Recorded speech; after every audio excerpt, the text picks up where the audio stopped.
आज अधिवेशनामध्ये एक महत्त्वाचा मुद्दा मी जनतेसमोर आणलेला आहे. मंत्री महोदयांना विचारलेला आहे की आपल्या सर्वांनाच माहिती आहे काही दिवसापूर्वी राज्याचे जे काही स्टेट वाईल्डलाईफ बोर्ड आहे तिथे घोडाझरी आणि ताडोबांधारी हे जे दोन वाईल्डलाईफ सँक्च्युरीज आहेत किंवा टायगर रिझर्व्स आहेत, टायगर कॉरिडॉर आहे, इथे ह्याच राज्य सरकारनी, भाजपच्या राज्य सरकारनी तिथे खणीकरण ह्याच्यासाठी परवाने दिलेले आहेत, परवानगी दिलेली आहे. आणि आता हे दोन्ही प्रस्ताव हे केंद्राकडे पाठवलेले आहेत. केंद्रीय मंत्र्यांकडे तर मी लिहिलेलंच आहे, त्यांना पत्र लिहिलेलं आहे की हे आपण रोकावं.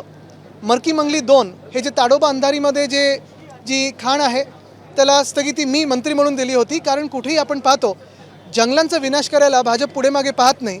आणि मग ही सगळे जेव्हा वन्य प्राणी आपल्या शहरांमध्ये येऊ लागतात किंवा किंबहुना शहरं त्या जंगलांमध्ये जायला लागतात, तेव्हा मग जे काही एक गोंधळ उधळतो तो ह्यांच्याचमुळे होतो, ह्याच सगळ्या कारभारामुळे उधळतो. आत्ताच अधिवेशनात मी प्रश्न विचारल्यानंतर मला मंत्री महोदयांनी ही माहिती दिलेली आहे की एक सुमोटो केस पण तिथे चालू झालेली आहे त्याच प्रकरणावर आणि कुठचीही जागा कोणाला दिलेली नाही आहे. पण मी तरीही त्यांना विनंती केली आहे की हा परवाना रद्द करावा आणि वनमंत्री म्हणून त्यांचं जे कर्तव्य आहे वनाचं रक्षण ते त्यांनी पूर्ण करावं.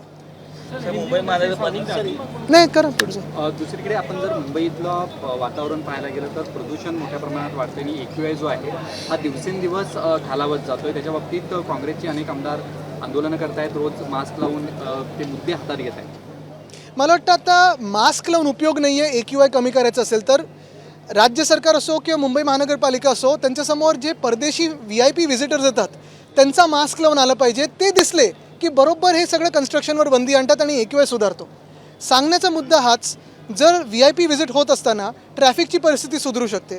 VIP व्हिजिट होत असताना जर आपण पाहतो रस्त्यांची रंगरंगोटी होऊ शकते. VIP व्हिजिट होत असताना हवा जी आहे ती थोडी सुधारू शकते, प्रदूषण कमी होऊ शकतं, कन्स्ट्रक्शन ते पूर्ण जरा नियमित करू शकतात. मग हे सामान्य नागरिकांसाठी किंवा मुंबईकरांसाठी का नाही होऊ शकत? आणि हाच प्रश्न मी काल पण उपस्थित केला होता. आपल्याला माहिती आहे सोशल मीडियाच्या माध्यमातून मी व्यक्त झालो. मुंबई महानगरपालिका आयुक्तांना सांगितलं की असं विचार करा की कोणीतरी VVIP व्हिजिटर येतात, मग मॅक्रॉन असो किंवा जगभरातले कोणी असो, आणि आता तरी जे शहरामध्ये प्रायव्हेट कन्स्ट्रक्शन असो किंबहुना मग आता जे काही बाकीचं कन्स्ट्रक्शन असो त्याला 1 आठवडा स्थगिती द्या, हवामान सुधारू द्या आणि ह्या सगळ्या बांधकामाला तुम्ही एक वेळापत्रक लावलं पाहिजे जेणेकरून कुठचं बांधकाम कधी झालं पाहिजे. म्हणजे सकाळी 6 ते रात्री 10 हे तर आहेच, पण त्याच्याही पुढे जाऊन कुठच्या वॉर्डमध्ये कधी काम झालं पाहिजे. म्हणजे सगळंच काम एकावेळी होत नाही आणि मुंबईत सगळीकडे जसं एक धूर दिसतोय, आपल्याला मास्क लावावं लागतं, तो लागू देणार नाही. आज महापालिकेचा पुरा मराठी होणे तो फिर हिंदी बात. महापालिकेचा अर्थसंकल्प मांडण्यात आला आणि त्याच्यामध्ये साधारणतः 10,948 कोटी राज्य शासनाकडनं थकबाकी जी आहे ही येणं महापालिकेची राहिलेली आहे. आता राज्य सरकारला थकबाकी केंद्र सरकारचे, केंद्र सरकारकडून अनेक पैसे येणं बाकी आहेत आणि जे काही पैसे महानगरपालिकेचे असतील, नुसतं मुंबई महानगरपालिका नाही तर बाकी सगळ्या महानगरपालिका आहेत, नगरपालिका आहेत, ते देणं या राज्य सरकारने त्यांना देणं लागतंच. कारण शेवटी जर आपण पाहाल तर ह्या स्थानिक स्वराज्य संस्था ज्या असतात त्या लोकांमधून निवडून आलेले लोकप्रतिनिधी चालवत असतात. लोकांचे जे गटर वॉटर मीटरचे प्रश्न असतात ते सोडवत असतात आणि ह्या प्रश्नांसाठी हे देणं फार महत्त्वाचं आहे. उदाहरण तर जर आपण पाहिलं तर माझी ही नेहमीच मागणी राहिलेली आहे आणि मंत्री असताना या सरकारमध्ये असताना ह्याच्यावर काम देखील होतं की मुंबई महानगरपालिकेच्या माध्यमातून BST सारख्या संस्थेला तुम्ही पाठबळ देणं गरजेचंच आहे. दर हे कमीच झाले पाहिजेत, फ्लॅट फेअर्सच असायला पाहिजेत, बसेस वाढल्या पाहिजेत, रांगा कमी झाल्या पाहिजेत. पण हे सरकार, मग भाजपचं असो किंवा आता त्यांचं महानगरपालिकेतले महापौर असो, त्यांना एकच करायचं आहे, सगळं प्रायव्हेट कॉन्ट्रॅक्टरच्या हाती द्यायचं आहे, BSTला संपवून टाकायचं. आदित्यजी, एकीकडे अनेक जिल्ह्यांमध्ये पोलीस भरती सुरू आहे आणि मैदानी चाचणीमध्ये अनेक कॅन्डिडेट जे आहेत ते अपात्र ठरत आहेत. त्याचं कारण म्हणजे प्रशासनाने यंदा जी उंचीचे कारण दाखवलेले आहेत, कारण या उंचीच्या ज्या काही यंत्रणा आहेत त्याच्यावरती या सगळ्या कॅन्डिडेट्सनी अनेक प्रश्न उपस्थित केलेले आहेत. तिथेच दुसरीकडे प्रशासनाने या सगळ्या कॅन्डिडेट्सची सोय केलेली नाही आहे व्यवस्थित, त्यामुळे अनेक जे कॅन्डिडेट्स आहेत त्यांचे दुर्दैवी मृत्यू देखील होत आहेत. आता हे जेव्हा तुम्ही सगळं ऑर्गनाईज करत असता त्याच्यातून तुम्ही किती तयार आहात या सगळ्या गोष्टी नीट करून घेण्यासाठी हे दिसतं. आणि जे तुम्ही आत्ता मला सांगितलं उंचीचे जे काही त्याच्यात नियम टाकले असतील वगैरे, ह्याच्यातून या सरकारची वैचारिक उंची काय आहे ते कळतं. आदित्य जी, अंधेरी वेस्ट में RTO ऑफिस है जिसका टेस्टिंग ट्रैक जो मोटर्स व्हीकल्स का होता है वो अडानी वहाँ पे कंस्ट्रक्शन कर रहा है और हाई कोर्ट के बार आदेश के बाद कि उसको टेस्टिंग ट्रैक को न कवर किया जाए, फिर भी उसके ऊपर अडानी बिल्डिंग खड़ा कर रहा है. आखिरकार मुंबई में टेस्टिंग अगर ट्रैक नहीं रहा तो मोटर व्हीकल्स का जो टेस्टिंग सर्टिफिकेट है वो कहाँ से मिलेगा? नहीं, अभी देश भी हो, सरकार भी हो, और शायद अभी टेस्टिंग ट्रैक बंद होने के बाद गाड़ी भी हो, अदानी ग्रुप ही चलाएगा। लेकिन जिस चीज़ का भ्रष्टाचार आज के 10 साल पहले उजागर किया गया था, छगन भुजबल जी जेल गए, उसके बाद कई अधिकारी जेल गए, लेकिन वो भ्रष्टाचार अब हो रहा है।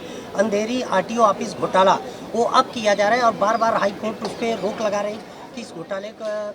देखिए, अगर एक नाम सबके सामने आता है, सरकार के सामने आता है, तो सर झुका के वो नमन करते हैं, कोई आगे पीछे सोचता नहीं है। सवाल ये है कि मालेगांव की आपने खबर देखी होगी, मालेगांव महापालिका में जो बिजली विभाग था, वहाँ पे कुछ जो मुस्लिम कर्मचारी उन्होंने नमाज अदा की कल के वक्त, अब उन पर कार्रवाई की मांग हो रही है कि उन पर कार्रवाई की जाए, कि उसमें यह हमेशा मांग कर रहे हैं। बीजेपी यही कह रही है। तो एक ही बात कहना चाहता हूँ, हम पूरी न्यूज़ मैंने देखी नहीं है, लेकिन यही है, देश में असली विषय कौन से है और ये सारे विषय कौन से बनाए जा रहे हैं। मेरा तो सवाल ये होगा कि उस बिजली के डिपार्टमेंट से लोड शेडिंग है या नहीं है, उस पर विचार कीजिए। बिजली किस दर से जारी है, क्या पूरी जिसकी जिम्मेदारी है उतनी बिजली किसी जिसकी ज़रूरत है उधर जा रही है क्या?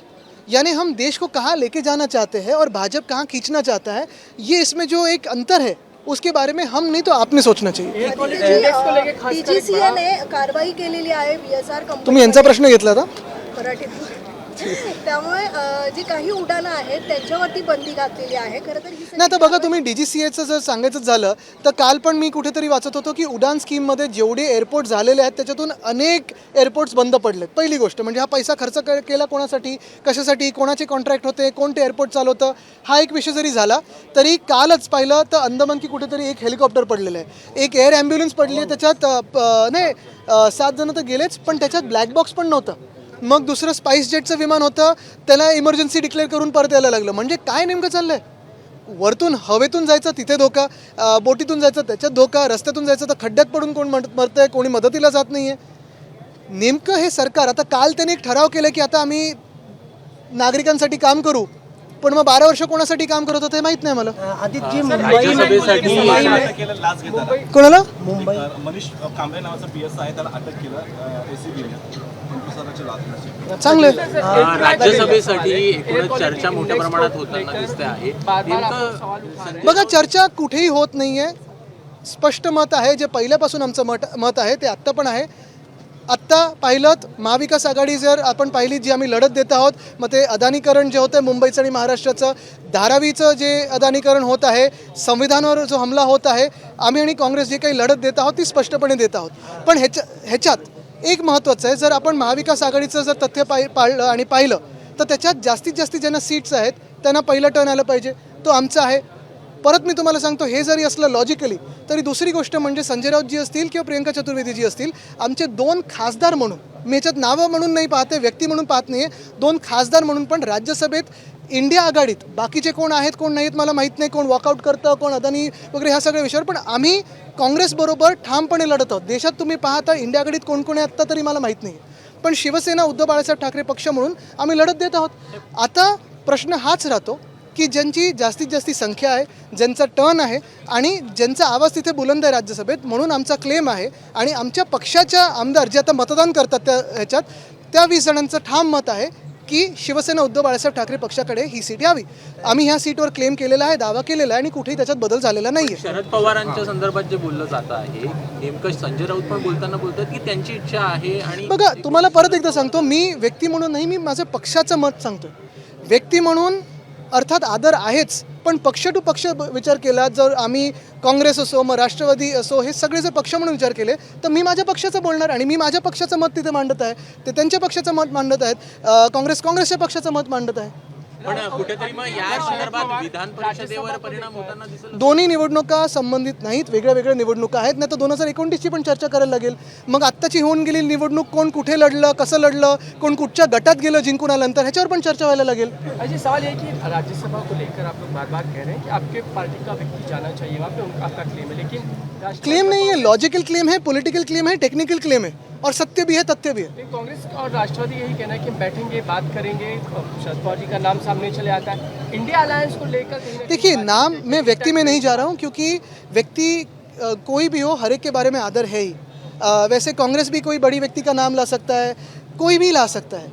एक ही बात है, अगर MVA और इंडिया अलायंस पूरी आप देखें तो जो भी विषय में हम लड़ रहे हैं, फिर वो अदानीकरण जो हो रहा है, देश का हो रहा है, महाराष्ट्र का हो रहा है, मुंबई जो बेची जा रही है बीजेपी के हाथों से, ये सारे जो संविधान पे अन्याय हो रहा है, महाराष्ट्र पे अन्याय हो रहा है, उसके खिलाफ हम कंधों से कंधा लड़ाते हैं, कांग्रेस के साथ उधर साथ में रहते।